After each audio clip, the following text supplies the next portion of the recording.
get a little bit nervous, you want to prove something and whatever, and you forget about the fact that it's not about anything other than making nice music. But Danny, you got a little bit nervous too, right? Okay, so let's do the legato again and play a little bit more passionate, yeah?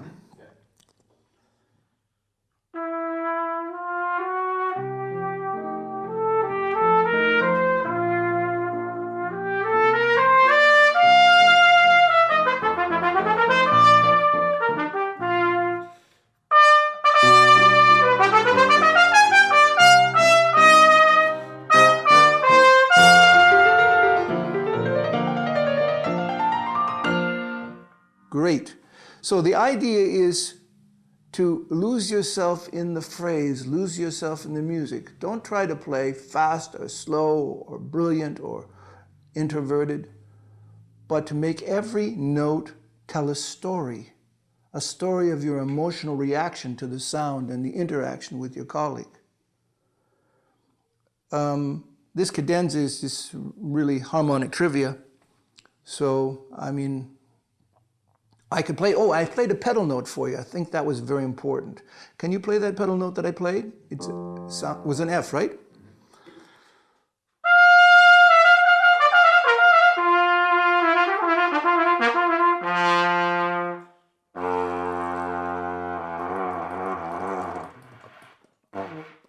Sorry.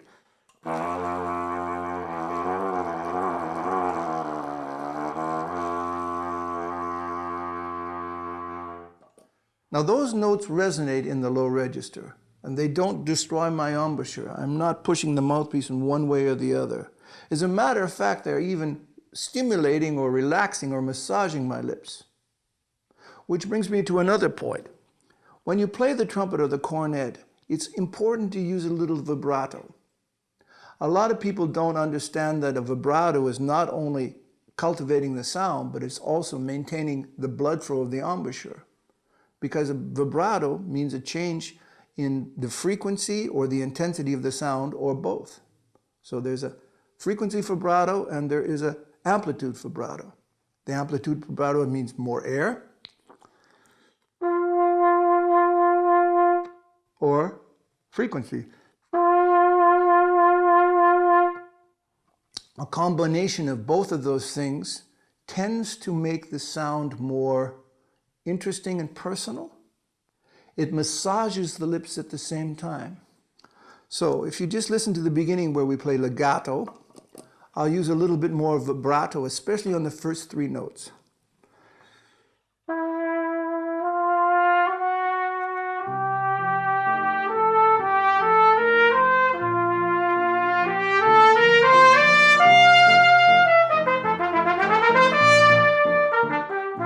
And then you see I also made it on a cellorando. I didn't play rhythmically because it's not important to play rhythmically. I'm not a robot. And you're, as a listener, you're not a robot either. It's important to understand that music has to do with personality and it has to do with individuality. I never try to play, as much as I saw Mr. Rafael Mendez as a great, the Germans say Vorbild. I think in English you would say idol. Another one of my idols was a man named Timothy Dokshitsa, a Russian. Both Rafael Mendez and Mr. Timothy Dokshitsa played with much more vibrato than I would ever play, because that has to do with the temper of their time. Mr. Dokshitsa was the solo trumpeter in the Bolshoi Theater Orchestra and assistant conductor of the orchestra, and was one of the greatest virtuosos that ever lived on the trumpet. And I'm very, very glad and proud to have met him, as I also am glad and proud to have met Mr. Mendez. Mr. Mendez died in 1981. And I met him in Saskatoon, Saskatchewan, when he came to play a concert. It's quite the thing. It's another story altogether. But getting back to vibrato, which I think is very important, they would have played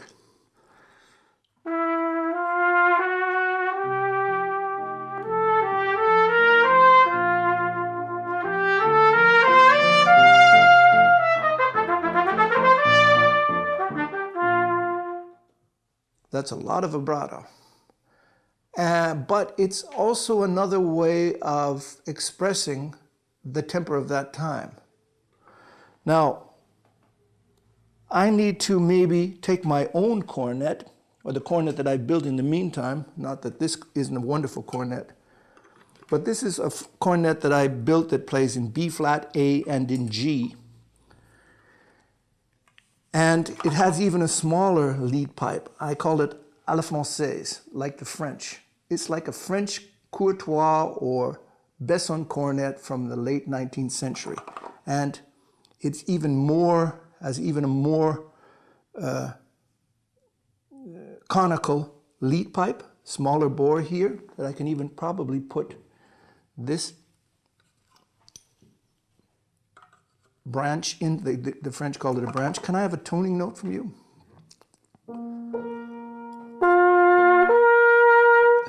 Okay. So, and this cornet has what the Germans call a Bordel. It has actually a protection thing here that makes a big difference in the sound. I've added plates. This plate especially. Sometimes I have plates even in the slides. It is a copper bell, and this plate is also copper. Copper resonates and vibrates with the sound, with the air intensity, which makes the instrument more substantive, gives it more weight and character. It creates a little bit more resistance, yes.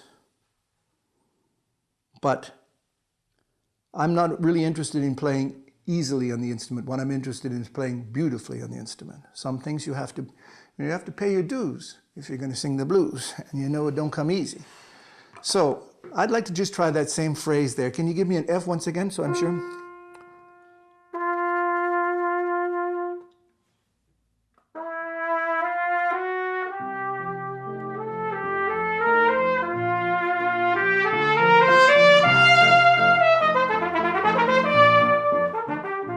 Wait a second, I've got water in the horn.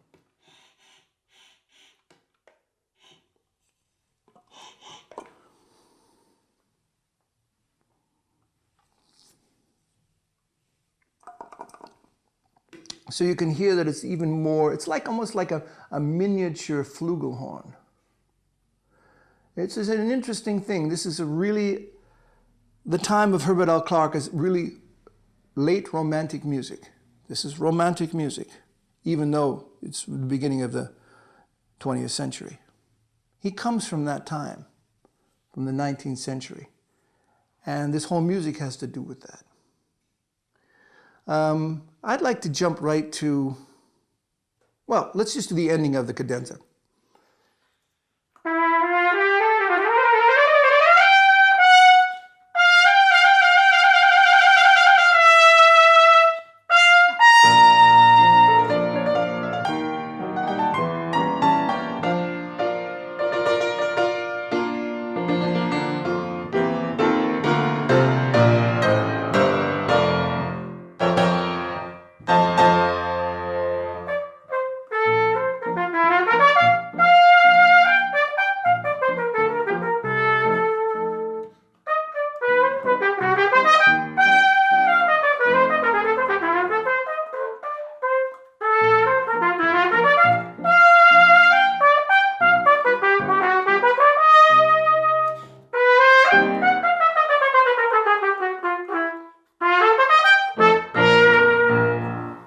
Okay, now I don't particularly like this mouthpiece, so I'm going to go back to my own mouthpiece and lead pipe.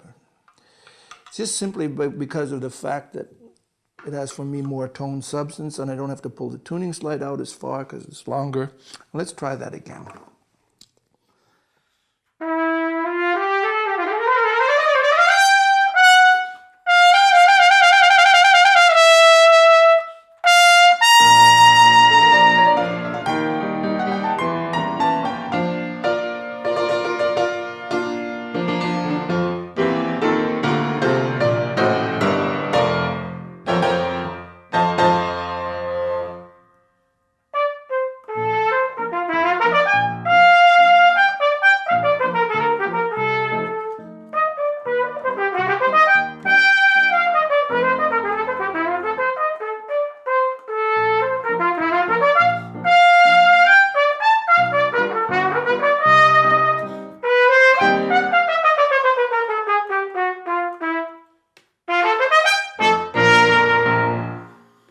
Okay, I'm out of tune.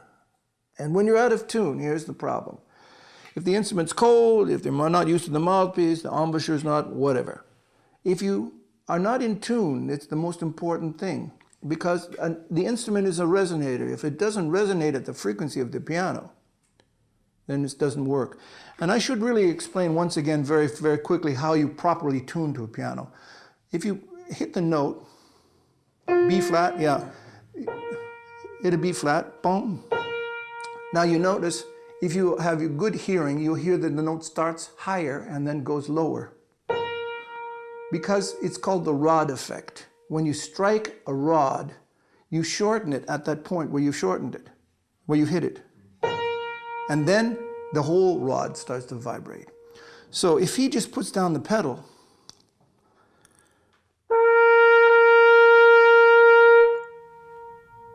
then I can hear how the instrument resonates to the overtones that I produce, or the sound that I produce.